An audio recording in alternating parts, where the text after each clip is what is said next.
26 opposition parties have joined forces to form the coalition that will now be named India. It's a battle of alliances, NDA versus India. If you might ask what India is, well, the 26 opposition parties that met today for the second time in Bangalore have named themselves India. The opposition leaders are arriving in Mumbai for the third meeting of India Alliance. Let us challenge India. NDA, can you challenge India? Her sector को बर्बाद करने में उन्होंने कोई कसर नहीं छोड़ी। लड़ाई एनडीए और इंडिया के बीच में है, नरेंद्र मोदी जी और इंडिया के बीच में है। अपने राजनीतिक स्वार्थ के लिए ये लोग पास तो आ सकते हैं, लेकिन साथ नहीं आ सकते।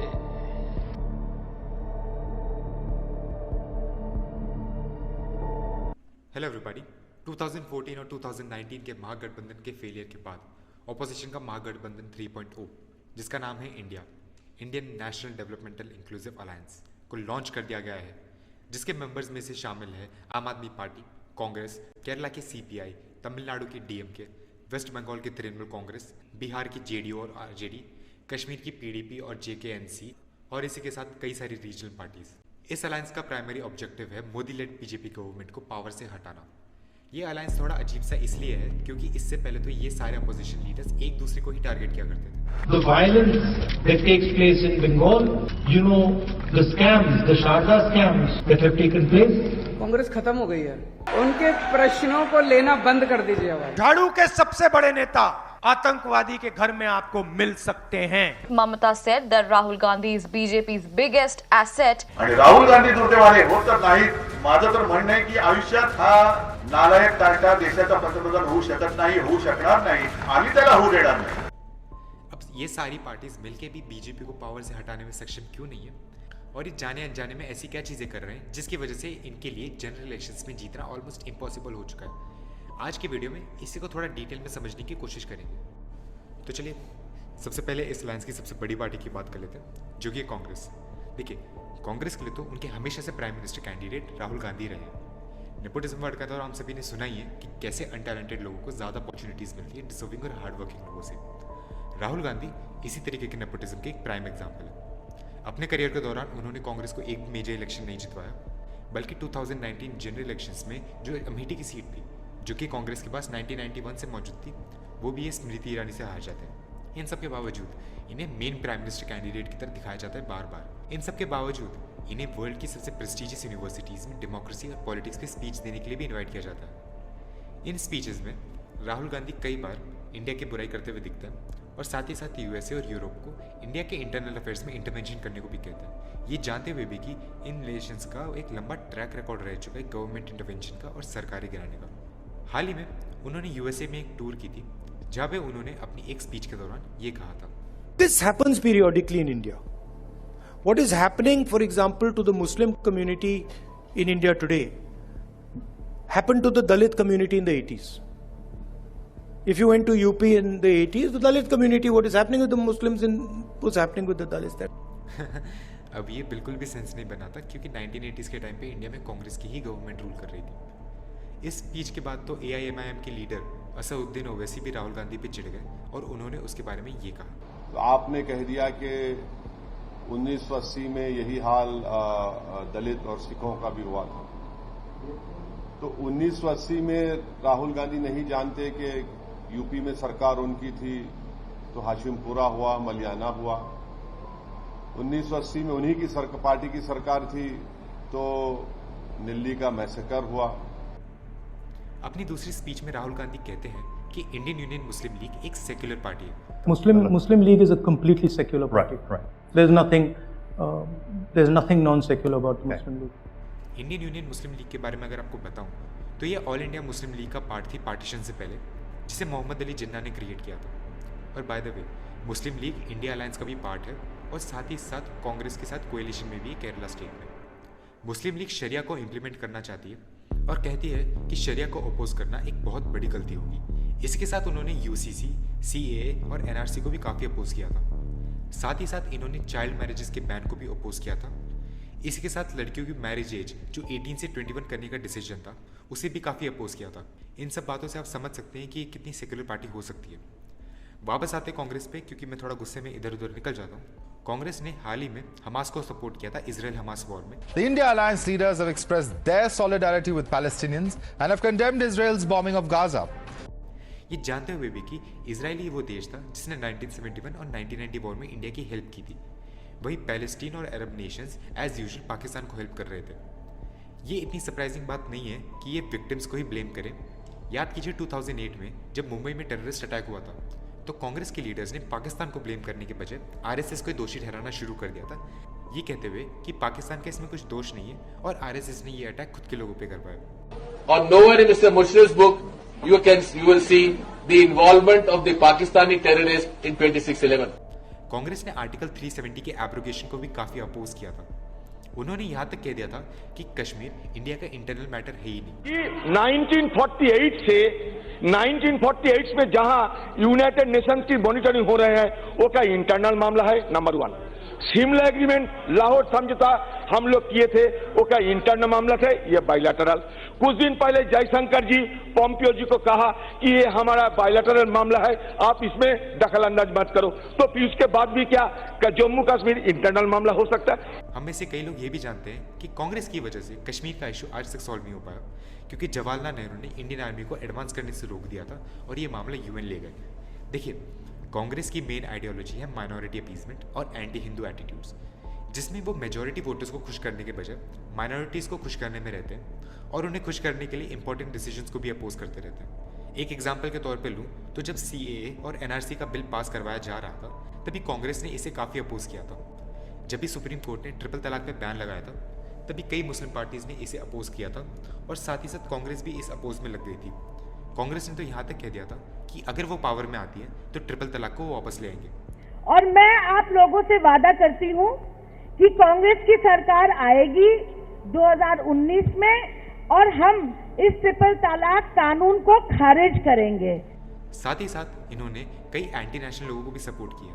बैंड PFI के साथ उन्होंने केरला और कर्नाटका में कोएलिशन बनाई थी। PFI का एक बड़ा इंसिडेंट रह चुका था, जिससे केरला स्टेट में टेंशंस काफ़ी बढ़ गए थे, जब उन्होंने एक टीचर का हाथ काट दिया था, जब टीचर ने प्रॉफेट मोहम्मद पे क्वेश्चन पूछा था। ये तो हो गई साउथ के रेडिकलाइजेशन की बात। पंजाब में कैसे भिंडरन वाले को कांग्रेस गवर्नमेंट ने मिसमैनेज किया था पॉलिटिक्स के लिए, ये बात बहुत सभी लोग जानते हैं। ये लोग इंडियन आर्मी के किए हुए सर्जिकल स्ट्राइक्स और एयर स्ट्राइक्स पे भी क्वेश्चन उठाना काफी बार शुरू करते हैं। सर्जिकल स्ट्राइक की बात करते हैं कि हमने इतने लोग मार गिराए, लेकिन प्रमाण कुछ नहीं। और इतना ही काफी नहीं था तो 2020 में जब गलवान में लड़ाई हुई थी इंडियन और चाइनीज आर्मी के बीच में, तभी राहुल गांधी एक सीक्रेट मीटिंग कर रहे थे चाइनीज एम्बेसडर्स के साथ। जब चाइना अतिक्रमण करने का कोई प्रयास कर रहा था, हमारी सेना ने तो मुंह तोड़ जवाब दिया, लेकिन उस समय श्रीमान राहुल गांधी चाइना के अधिकारियों के साथ गुप्त वार्ता कर रहे। इन्हीं सब चीजों से कांग्रेस ने अपने आप को एक एंटी इंडिया पार्टी की तरफ प्रोजेक्ट करना शुरू कर दिया है, जिससे वोटर्स इन्हें वोट नहीं कर रहे। पिछले ही साल उन्होंने भारत जोड़ो यात्रा भी ऑर्गेनाइज की थी, जिसका गोल था हेट और डिवीजन की पॉलिटिक्स को एड्रेस करना। लेकिन जब भी राहुल गांधी न्यू दिल्ली पहुंचे तो उन्होंने कहा कि उन्होंने अभी तक 2800 किलोमीटर से भी ज्यादा ट्रैवल कर लिया, लेकिन उन्हें कोई हेट नहीं दिखी। ये यात्रा शुरू हुई थी तमिलनाडु के कन्याकुमारी से, जहां पे वो मिले थे MK स्टालिन से, जो तमिलनाडु को इंडिया से काटकर एक द्रविड़ नाडु बनाना चाहते हैं, और कैसे उनके सुपुत्र उदयनिधि स्टालिन सनातन धर्म को खत्म करने की बातें किया करते हैं। साथ ही में कन्हैया कुमार, जो कि भारत तेरे टुकड़े होंगे का जाप करते हैं, वो भी इस यात्रा में हिस्सा ले रखे थे।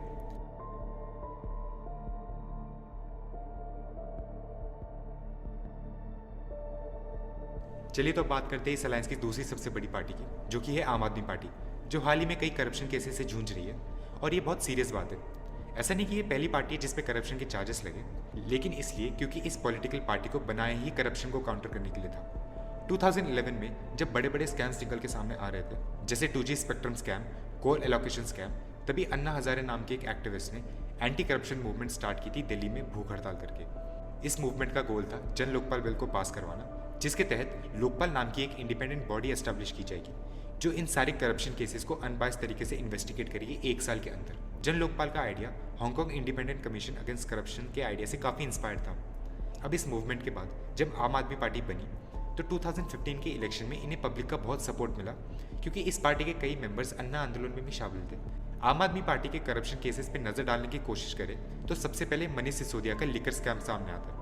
2021 में दिल्ली गवर्नमेंट ने दिल्ली एक्साइज पॉलिसी 2021 पास की थी और इससे पहले लिकर पॉलिसी को भी इम्प्लीमेंट कर दिया गया था, जिसका एम था गवर्नमेंट के पार्ट को लिकर इंडस्ट्री से हटाया जाए और प्राइवेट कंपनीज को आने का मौका दे, जिससे कंपटीशन बढ़ेगा और लिकर के प्राइसेस कम होंगे। इसके बाद जब एलिगेशंस आनी चालू हुई दिल्ली गवर्नमेंट पे, तो लेफ्टिनेंट गवर्नर वी.के. सक्सेना ने सीबीआई इन्वेस्टिगेशन रेकमेंड की, जिसके बाद ये पता चला कि मनीष सिसोदिया ने 150 करोड़ से भी ज़्यादा की लाइसेंस फी को कैंसिल कर दिया। इसी के साथ 50 रुपीज़ पर बियर केस की इंपोर्ट फीस भी कैंसिल कर दी गई। इसके बाद सत्येंद्र जैन पे ऑलमोस्ट 5 करोड़ का मनी लॉन्ड्रिंग का केस हुआ था, जिसमें ईडी ने ये पाया था कि जो पैसे सत्येंद्र जैन को मिलते हैं वो ये पैसे हवाला रूट के जरिए शेल कंपनीज को बेचते हैं और उन कंपनीज से लोन लेके ब्लैक मनी को वाइट मनी में कन्वर्ट कर देते हैं। इन्हीं सब स्कैम्स के बाद इन पे आरोप आता है एंटी नेशनल एलिमेंट्स को भी सपोर्ट करना। अरविंद केजरीवाल पे ये आरोप है कि वो एक खालिस्तानी लीडर के घर एक रात रुककर आए थे 2017 में। Band Khalistani group international Sikh youth federation आम आदमी पार्टी के लिए कैंपेनिंग भी करती है। KPS गिल, जिन्होंने 80s के टाइम पे पंजाब इंसर्जेंसी को खत्म किया था, उन्होंने एक इंटरव्यू में ये कहा था कि आम आदमी पार्टी रेडिकल्स को सपोर्ट कर रही है। उन्होंने CAA को भी काफ़ी अपोज किया था और राम मंदिर के फैसला आने से पहले भी राम मंदिर को काफ़ी अपोज किया था। दोनों की सहमति हो तो वहाँ एक अच्छी यूनिवर्सिटी बनवा दो जी। हिंदुओं के बच्चे भी पढ़ें, मुसलमानों के भी पढ़ें, क्रिश्चियन के भी पढ़ें, भारतीयों के भी पढ़ें, विदेशियों के भी पढ़ें, सबके बच्चे। कि अगर Jawaharlal Nehru ji steel authority of India की जगह मंदिर बना देते तो क्या इस देश का विकास हो सकता था? मैं इन दो पार्टीज पे मेनली इसलिए फोकस कर रहा हूँ क्योंकि ये दोनों नेशनल लेवल की पार्टीज हैं और इन दोनों ने कुछ स्टेट्स में बीजेपी को हराया है जहाँ पे बीजेपी की ऑलरेडी गवर्नमेंट रह चुकी है। बाकी सब पार्टीज बस एक स्टेट के अंदर पावर में है, लेकिन वहाँ पे भी ये सभी एंटी इंडिया चीज़ों को ज़्यादा प्रमोट करती है। जैसे तृणमूल कांग्रेस जो वेस्ट बंगाल में पावर में है, जहाँ पे इलीगल इमिग्रेशन की समस्या बहुत तेज़ी से बढ़ रही है।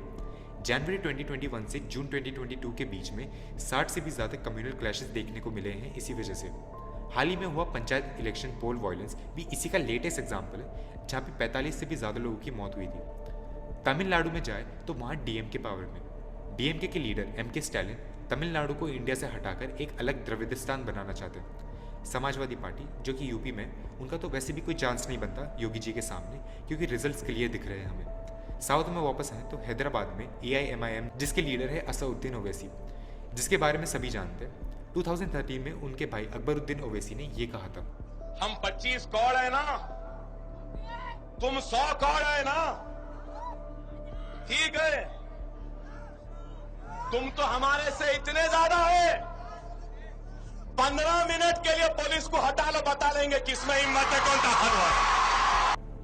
इन्हें 2016 में अरेस्ट भी कर लिया गया था और इन पे आरोप था कि इन्होंने इस्लामिक स्टेट के 5 मेंबर्स को एड प्रोवाइड की थी। 2020 में AIMIM के लीडर वारिस पठान पे FIR हुई थी हेट स्पीच फैलाने के लिए, जिसमें उन्होंने कहा था, अभी तो सिर्फ शेरनियां बाहर निकली है और तुम्हारे पसीने छूट गए, और समझ लो अगर हम लोग साथ में आ गए तो क्या होगा। 15 करोड़ है मगर 100 के ऊपर भारी है, याद रख लेना ये बात। 2021 में जब ओवैसी ने यूपी के शिया वक्फ बोर्ड के फॉर्मर चेयरपर्सन वसीम रिजवी पे FIR की थी उनकी बुक मोहम्मद के लिए, तभी रिजवी ने ये कहा था कि ओवैसी मुस्लिम यूथ को रेडिकलाइज करने की कोशिश कर रहे हैं और आतंकवाद के रास्ते पे ढकेल रहे हैं। और अगर थोड़ा और साउथ में है केरला में, तो केरला में CPI पावर में है और CPI के तो डायरेक्टली लिंक है चाइना के साथ। CPI के लीडर प्रकाश करत और नेविल रॉय सिंघम के बीच में कई ईमेल शेयर हुई है, जिसमें उन्होंने ये बताया है कि कैसे इंडियन गवर्नमेंट चाइनीज़ इन्फ्लुएंस को कम करने की कोशिश कर रही है इंडिया में। हाल ही में केरला में एक प्रो हमास रैली भी ऑर्गेनाइज की गई थी, जहाँ पे हमास के लीडर को वर्चुअली इनवाइट किया गया था और इस रैली में उसने कई एंटी हिंदू और एंटी ज्यू बातें की।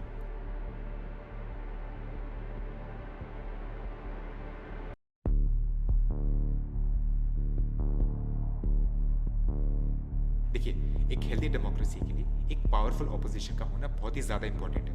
आम लोगों को भी चाहिए कि उन्हें बीजेपी का कोई ऑल्टरनेटिव मिले। एक अच्छी ऑपोजिशन बेहतर पॉलिसीज़ को इम्प्लीमेंट करने में बहुत हेल्प करती है, लेकिन यहाँ पे तो जो पॉलिसीज़ इंडिया की सिक्योरिटी के लिए इंपॉर्टेंट है उन्हें ही अपोज किया जा रहा है। एक अच्छी ऑपोजिशन माइनॉरिटीज़ को रिप्रेजेंट करने में काफ़ी हेल्प करती है, लेकिन यहाँ पे तो ऑपोजिशन सिर्फ मुस्लिम्स को ही माइनॉरिटी मानती है, जो कि ऑलरेडी 15% ऑफ टोटल पॉपुलेशन है। सिख्स, बुद्धिस्ट, पारसीज और ज्यूज की बात भी नहीं करते। एक अच्छी ऑपोजिशन नेशनल यूनिटी को कायम रखने में बहुत बड़ा योगदान देती है, लेकिन यहाँ पे तो पावर में आने के लिए एंटी नेशनल चीज़ों को सपोर्ट किया जा रहा है। लोगों की कई शिकायतें मोदी जी से, लेकिन वो कुछ कर भी नहीं सकते क्योंकि उनके पास कोई बेहतर ऑप्शन है नहीं। एक है राहुल गांधी जो दुश्मनों से भी हाथ मिलाने को तैयार है और बाहर जाके दूसरे देशों में इंडिया की बुराई करते रहते हैं। वहीं दूसरी तरफ है अरविंद केजरीवाल जो कि पावर में आने के लिए अपने आइडियोलॉजीज को भी छोड़ने के लिए तैयार है। So that's it for today. I hope कि आपने आज कुछ नया सीखा होगा। And if you did, make sure to follow us on Spotify, YouTube and Instagram. And I'll see you guys in the next time. तब तक के लिए bye bye, जय हिंद, वंदे मातरम।